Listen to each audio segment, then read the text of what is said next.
Hello, good morning from Riyadh. Today is the 4th of April 2020. The world is reeling under the coronavirus pandemic. There's a total collapse of the economy. All of you, or many of you, who have investments in mutual funds must be feeling the brunt as your investments would have collapsed, especially the investments in equity funds. Now, many of you may be thinking that mutual funds are too risky to invest, especially in occasions like this. It is advised that to stay invested at these difficult periods and not get into any kind of panic selling. Also, the people who have invested in SIPs, they should keep the SIPs running at this period of time. The acquisitions made at this point of time will get into a benefit which will be quite large once the economy recovers. However, even among the mutual funds, there is one class of mutual fund which is known as the fixed maturity plans or FMPs, which do not suffer too much in economic downturns. These are very low risk instruments and they do not have much impact even in very massive economic downturns. Now, these are low risk options and thus the returns are also low. However, let us see an analysis whether such an investment, which is a low risk option, makes sense over investments which are also low risk and low returns like fixed deposits. So, I will take you through a case study where we will compare our investment in mutual funds and investment in fixed deposit. Mutual funds, we will talk about fixed maturity plans. I will take a live case and I will try to illustrate how it makes difference in investment options between fixed deposits and fixed maturity plans. You must notice that the investment option will make sense to different people in different manners because you would be in different tax brackets, you would have different kind of options for investing the returns, etc. So let's go through this analysis. I hope you find it useful. So here I have made the case on an Excel sheet. I will walk you through the Excel sheet and also show you how the calculations are done so that it is easy to understand and you can make a comparison of what you want to do. Now, let's take a case. This is a live case which I am demonstrating to you. Actually, this is a case of comparison with a FMP which was done in Birla Sun Life fixed term plan. Now, Birla Sun Life is now become Aditya Birla Sun Life Mutual Fund. So the fund house has changed. However, the fund still remains under the same name. So we will first take the case of a fixed deposit, how a fixed deposit would behave. Now, supposing we deposit 50,000 rupees in a fixed deposit for the same term as the term was for this particular mutual fund, that is Birla Sun Life fixed term plan for 1136 number of days. And this plan, if it is invested in a dividend payout option, the dividend was paid out on a quarterly manner. So now we go to deposit fixed 50,000 rupees in a fixed deposit for the same period of time, that is 1136 days. 1136 days computes to 1136 divided by 365, which is equal to 3.11 number of years. Now we will see impacts of different interest rates. I believe about 3 years back, the interest rate in private Indian banks was around about 7% for a long-term investment. Maybe it was even less than this. It's around about 6.75%. We will see the impact of different interest rates and we will as we go on. So now supposing we are investing 50,000 rupees at an interest rate of 7% for 3.11 number of years. Now, if you'd have chosen an option that you want the interest payable, the interest credited, not payable, the interest would be payable at maturity. However, interest would be credited at the end of each financial year. Now, this is normally the longest you can ask for because every year the interest which is gained from fixed deposits is taxed. So you may have fall into different tax brackets. We will see how the impact of that is on the fixed deposit. So we can find what was the future value of the fixed deposit at the end of each year. So this can be computed by using the formula future value, that is FV. You can say the rate of interest is 7%, that is in the cell B4. I've anchored it so that we can copy this formula across.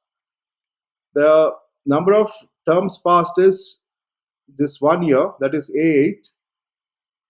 The third parameter is if I am paying in any installments. There is no installments here. This is a one-time payment, so PMT is 0. And fourth parameter is what was the present value. So the present value is given in the cell B3. Now you must remember that whenever money goes out, it is always negative. Whenever money comes in, it's always positive. So using this formula, we can compute the future value, what would have been for the 50,000 investment on the year 1. So there we have it. It is around about 53,500. Now we can compute the interest that we earned on this amount by subtracting the deposit amount from the future value. So we get this. So this is the interest what we earned on the year 1. Now we can do the same thing for year 2. We can say the same thing. That is, the rate of interest is this 7%. The term is 2 years. There is no installment, and the deposit amount is 50,000. So we get the value at the end of 2 years is 57,245. Now the total interest earned at this point of time is the difference between the future value and the deposit amount minus the interest what we have already got till date. So that is why this formula is made in this manner. That is B9, that is the future value here, minus the deposit amount, that is B3, minus sum of C8 to C8. C8 is the interest that we earned in the first year. Now I made this first C8 anchored so that I can just copy this formula. The first cell will remain the same and it will just increase the second cell, that is, it will go from C8, C9, C10, etc. So this is the interest earned on the second year. So similarly, this is the future value on the third year, and the interest earned in the third year is this much, that is 4,007 rupees. So you can see the formula here. It is B10, that is the future value here, minus the deposit amount B3, minus sum from C8 to C9. So this we get the interest earned in third year. And the interest earned at the end of the 3.11 years, that is 1136 days, is so much, that is 467 rupees. Now supposing the interest is taxable. There can be a case where it is not taxable, and there can be a case where it is taxable. There is a huge impact on your deposit in case you are taxable or not taxable. So now the tax slabs in India is 0%, 5%, 20% and 30%. This is the present tax slabs. However, this tax slabs was not applicable before 1st of April 2020. So this calculation you may have to do differently, in case definitely, because if the investment was made before 2020. So anyway, for simplicity, I keep the present tax bracket as 5%, 20% and 30%. So the tax is always calculated on the interest that is earned. So at 5% rate of interest, the taxable tax calculated is 175 rupees for the first year, and 187.25 rupees in the second year, and 200.36 rupees in the third year. And for the remaining part of the fourth year, it is 23.36 rupees. So this is very simple. All you have to do is multiply the that is rate of tax with the amount of interest received to obtain this particular figure.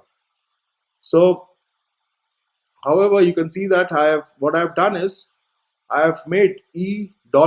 That is, I have only anchored the row number in case of the tax rate, because the tax rates are always in the row number 6. However, the column numbers keep changing, and I have anchored only the column number for the interest amount, because here the interest amounts are always in the column number C and the row number keeps on changing. So if I had made the formula like this, since I made the formula like this, I could have just copied this formula across this whole matrix. So it would give me the result what I am desiring.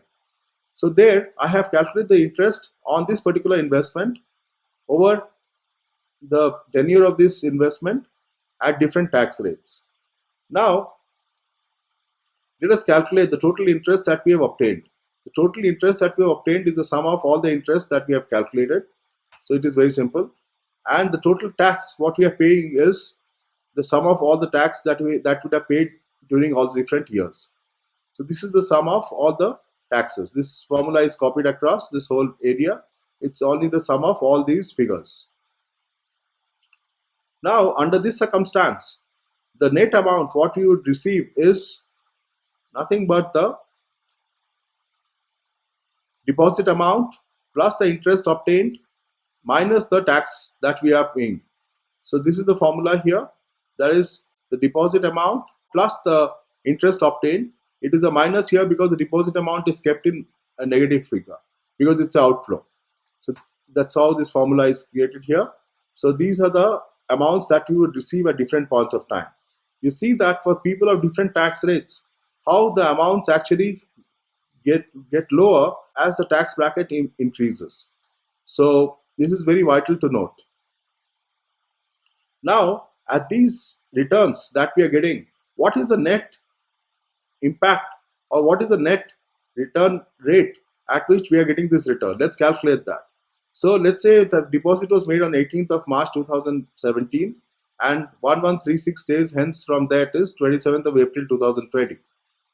So the deposit amount was always 50,000, so it is minus 50,000, and the amounts we received under different tax brackets is given here that we have calculated just now. So we need to find the internal rate of return. The internal rate of return is found by the formula XIRR because we have a date involved here. It is not just the amounts, it's also a date involved here. So let's write this formula once again to understand it better.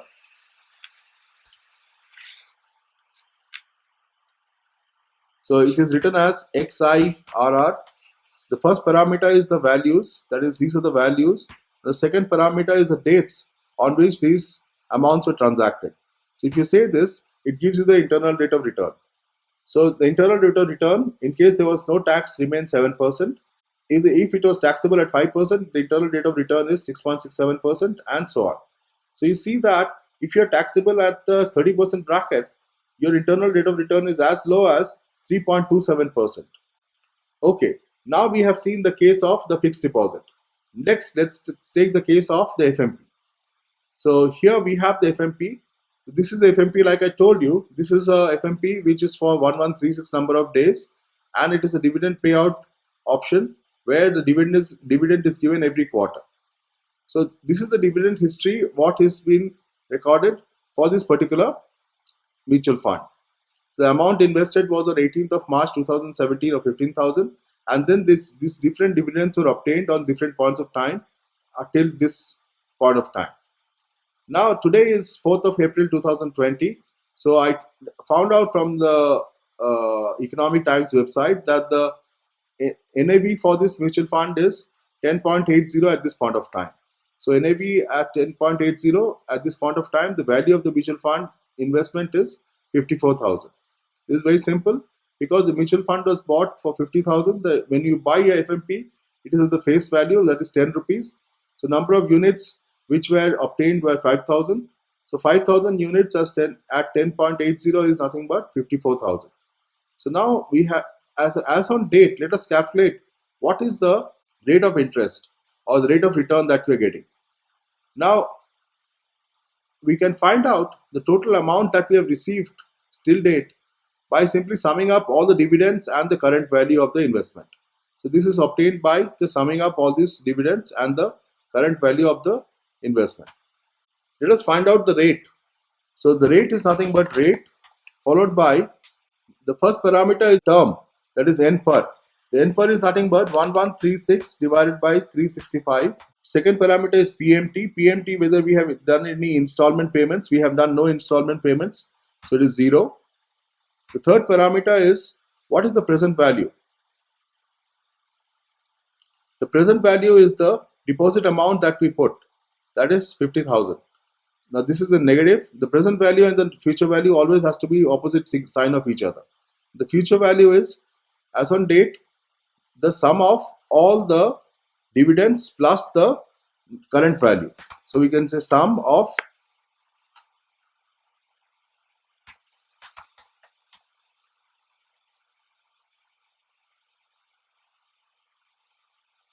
so there we have the future value. So if I calculate the rate like this, it gives me a rate of 5.36%. However, let's find out the internal rate of return, what we actually got. So the internal rate of return can be found by giving the XIRR function. So like we did before, we XIRR. First to give the values, give all the values that we have right now, followed by all the dates on which these values were transacted. So if we give it like this, the internal rate of return is coming out to be 5.64%. So let us see some facts about this. So the total dividend that we have received is 4.4819 rupees. This is the sum of all the dividends that we have obtained so far. This is the sum here. So, and I told you as on today, the NAV is 10.80.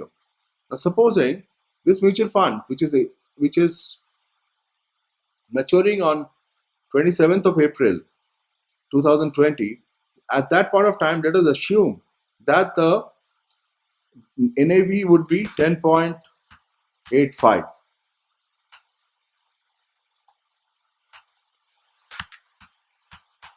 If the NAV is 10.85 as on 27th of April 2020, then we would have an internal rate of return at 5.79%, and the maturity value would be 54,250 rupees. But this is the assumption. We will see the impacts of different values on this particular amount. Now let's go through another important thing, that is the mutual fund investments of, let's say, 3 years duration. Anything above 1 year comes under long-term capital gains tax. Now in India, long-term capital gains tax is taxed at either 0% or 15% or 20%.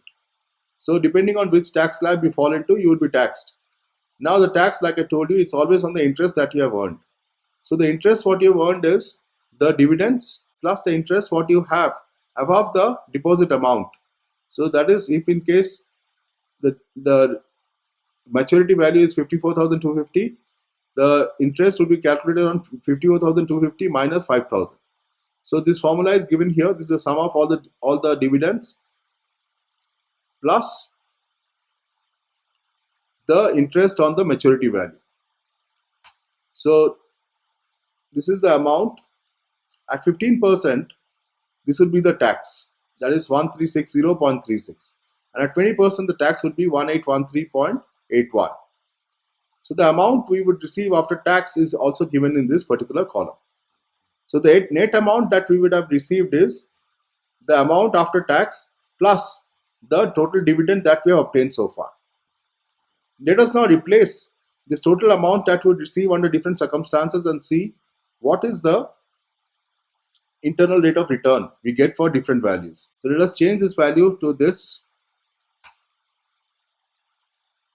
So if there is no tax, the internal rate of return works out to be 5.79%. So let us make a note of it. So at 0%, the internal rate of return is 5.79%.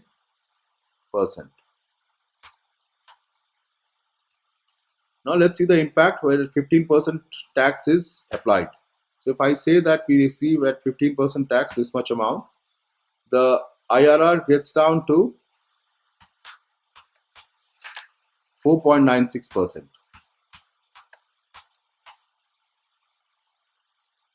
Now supposing we are taxed at 20%, then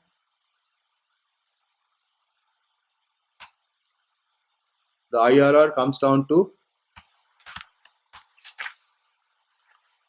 4.68%. So you can see the different impacts of the different tax slabs on the investment that you have made. Now is the time to compare. Now you see that from this particular investment in this FMP, you are getting a return at the rate of 4.36% if in case you are on the highest tax bracket. However, for the same investment for the same period of time, if you are in the highest tax bracket, then your net return rate would be 3.27%. However, if you are having a zero tax liability, then you are getting a return of 7% on the fixed deposit, whereas if you have got zero tax liability in the FMP, you are getting a return of 5.79%. So now, based on this analysis, you need to figure out which one would be better for you. So for future investments, you can take a decision based on analysis like this. You can find this complete video along with the Excel that I used in the course Mastering Mutual Fund Investment Part 2 of 3.